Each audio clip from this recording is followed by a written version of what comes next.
আব্দুল কাদের, আপনার কাছে যাচ্ছি যে আপনি কিভাবে এই আন্দোলনের সাথে সংযুক্ত হলেন এবং আমরা জানি যে ৯ দফার সাথেও আপনার একটা বড় ভূমিকা ছিল।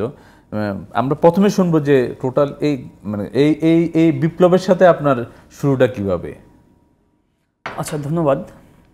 আমি শুরুতে জুলাই বিপ্লবে যারা শহীদ হয়েছেন আমাদের সহযোদ্ধা, তাদের আত্মার মাগফিরাত কামনা করছি এবং একই সাথে যারা হাসপাতালে বেডে কাতরাচ্ছেন সে আমার সহযোদ্ধাদের দ্রুত সুস্থতা কামনা করছি। দেখেন, একটা বিষয়, এটা তো যখন আপনার হাইকোর্ট যখন আমাদের 18 পরিপত্র বাতিল করে দেয়, কোটাকে আবার ফিরিয়ে নিয়ে আসে, সেই রাতেই কিন্তু আমরা আমাদের সেন্ট্রাল লাইব্রেরির সামনে থেকে একটা আন্দোলন শুরু করেছিলাম, এটা মানে মিছিল শুরু করেছিলাম, বিক্ষোভ মিছিল।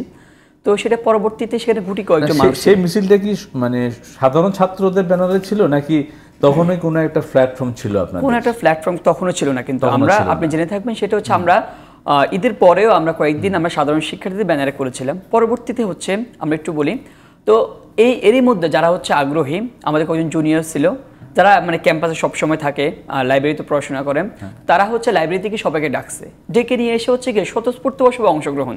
একটা বিষয় কি ভাই, দেখেন, যদি আবারও আপনার 30% কোটা 56% কোটা ফিরে আসে, সেক্ষেত্রে স্রেফ সবার পেটে লাথি পড়ে। সেই জায়গা থেকে সবাই স্বতঃস্ফূর্তভাবে অংশগ্রহণ করেছিল। তখন থেকে শুরু আমাদের যে আন্দোলন যে যাত্রা। পরবর্তী ঈদের পর থেকে তো আমরা ঈদের আগে আমরা একটা প্রোগ্রাম দিলাম আপনার শহীদ মিনারে। ঈদের পর থেকে আমাদের এইভাবে যাত্রা আর একটু বাড়তে থাকলো। এরই মধ্যে কিন্তু আমাদের ক্যাম্পাস বন্ধ ছিল, কিন্তু গ্রীষ্মকালীন যে বন্ধটা ওটা ছিল। আমি জানতে চাচ্ছিলাম যে এই যে বৈষম্য বিরোধী ছাত্র আন্দোলনের গঠন এবং এই গঠন প্রক্রিয়ার সাথে কি আপনি ছিলেন বা এর সাথে ইনভলভ হলেন কিভাবে?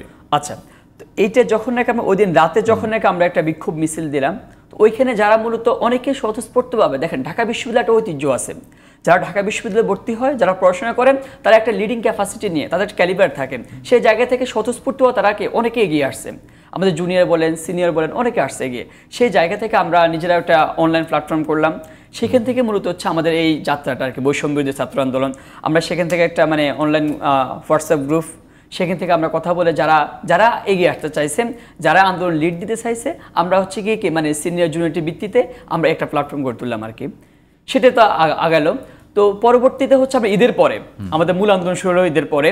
তো ঈদের পর থেকে আমরা বসলাম যে এর আগে কিন্তু আমরা কয়েকটা প্রোগ্রাম, প্রত্যেকটা প্রোগ্রাম যে আমরা সাধারণ শিক্ষার্থী ব্যানার করতেছি, একই সাথে ঢাকা বিশ্ববিদ্যালয় এবং সারা দেশ জুড়ে একই সাধারণ শিক্ষার্থী ব্যানার প্রোগ্রামটা আন্দোলন শুরু হচ্ছে। তো আমরা সবাই সিদ্ধান্ত নিলাম যে সাধারণ শিক্ষার্থী ব্যানারে আমরা একটা নাম দিতে পারি। অনেকের মধ্য থেকে আলাপটা জোরালো হলো। তো সেক্ষেত্রে সবার সম্মতিক্রমে কয়েকজন নাম সাজেস্ট করলো, যারা আমরা দীর্ঘ সময় আমরা একাধিক প্রত্যেকদিন আমরা বসতাম বিষয়গুলো যে এখন কি হয়, মানে প্রত্যেকে স্বতঃস্ফূর্তভাবে বসতো, যেহেতু নিজের তাগিদেই বসতো। কিন্তু সেক্ষেত্রে আমরা একটা নাম সাজেস্ট, মানে অনেকগুলো নাম আসলো, সেক্ষেত্রে আমরা এই নামটা পিক করলাম, সবাই পছন্দ করলো, আমরা এইভাবে আগাচ্ছি তো এক্ষেত্রে এখন মানে আমরা তো বললাম যে এটি কীভাবে একটা প্ল্যাটফর্ম দাঁড় করানো দরকার, কীভাবে করা যায়। তো সেক্ষেত্রে সবাই সম্মতি দিলে আমরা একটা সমন্বয় টিম করি, সমন্বয় কমিটি। এটা শব্দচয়নের জায়গা থেকে একটা পলিটিক্যাল হয়ে যায়, সমন্বয় টিম বলি আমরা এটাকে, সমন্বয় টিম। তো সেক্ষেত্রে হায়ারার্কি কেমন হবে, সিনিয়র মানে জুনিয়র কেমন হবে, সেক্ষেত্রে সিনিয়রও থাকবে, তবে সেটা গিয়ে কি মানে প্রধান সমন্বয়ক, 2 নম্বর 3 নম্বর সমন্বয় এভাবে থাকবে না, একটা সমন্বয়ক থাকবে, তারপর সহ সমন্বয়ক থাকবে, একটা বেস পর্যন্ত মানে যারা সিনিয়রিটির ভিতরে সমন্বয়ক, তারপর সমন্বয়কের মধ্যে আবার কি যারা মানে 9 জন সমন্বয়ক থাকবে, তারা আবার একজন প্রধান না, কিন্তু আবার প্রত্যেকে সমান রোল প্লে করবে, প্রত্যেকে সমানভাবে, কেউ এককভাবে নিজেকে করবে না। এটা আমাদের তখন নীতিগত সিদ্ধান্ত ছিল।